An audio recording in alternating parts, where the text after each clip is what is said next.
मैंने फेंकने के बजाय उसे पी लिया, और जब से पिया है जिस भी चीज में हाथ डालती हूँ समृद्धि ही समृद्धि हो जाती है। पहुंच कर अलग जगा दिया अलख निरंजन। एक बार, दो बार, तीन बार रविदास जी जूता बना रहे हैं और कान में आवाज जा रही है। तब रविदास जी ने कहा गोरखनाथ की बात सुनकर, जब दिया था तब पिया नहीं, जब दिया था तब पिया नहीं,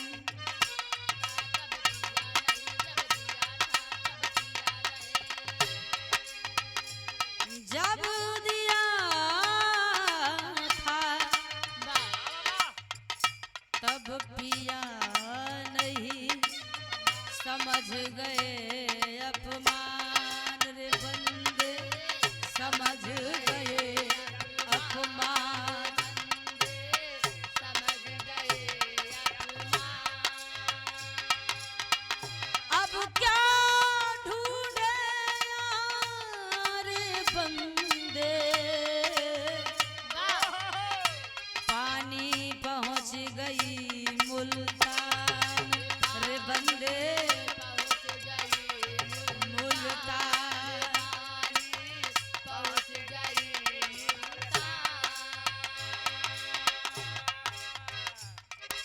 रविदास जी ने कहा जब दिया था तब तो पिया नहीं, समझ गए अपमान,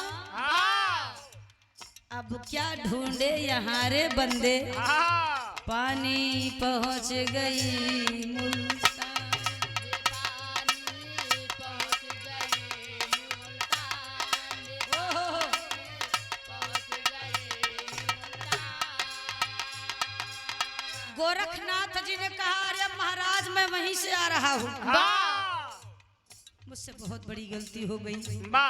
रविदास जी हल्की सी मुस्कान लिए कहते हैं, कैसे कहावत है ना कि अब पछताए होत क्या,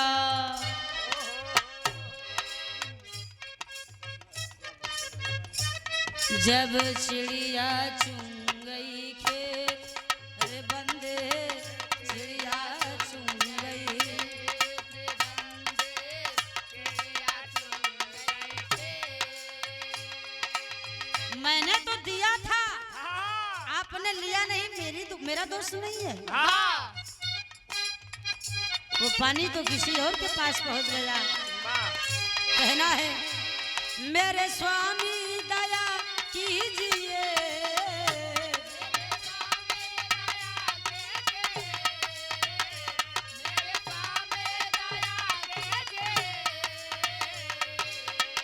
ओ मेरे स्वामी दया कीजिए, आज बिरहा गवा दीजिए, आज बिरहा गवा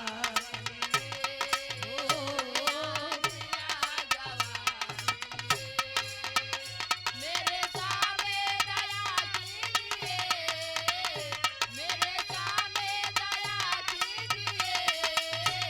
हेलो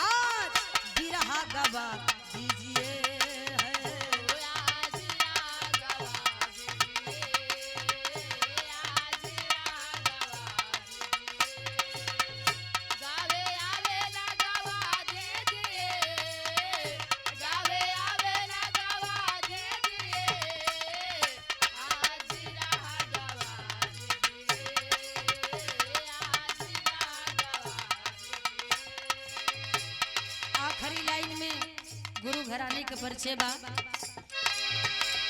जदू जहांगीर जी गईले परसू जी ने लगैले, जदू जहांगीर जी गईले परसू जी ने लगैले,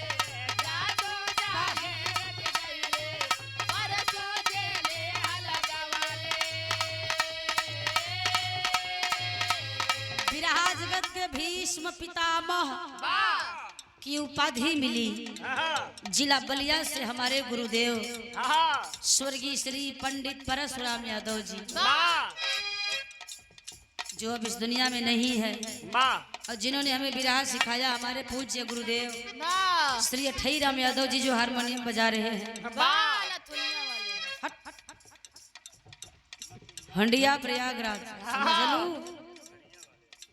लेके मेला में से ए भैया कहना बका जदू जहांगीर जी गईले परसू जी ने लगैले जादू जहांगीर जी गईले परसू जी ने लगैले जादू जहांगीर जी गईले परसू जी ने लगैले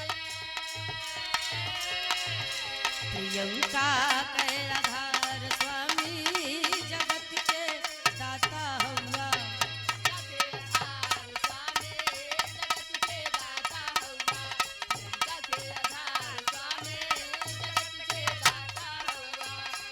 दाता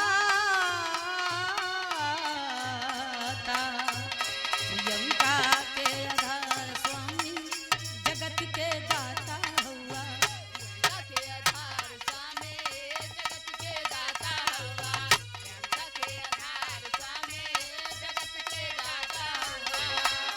दाता हुआ।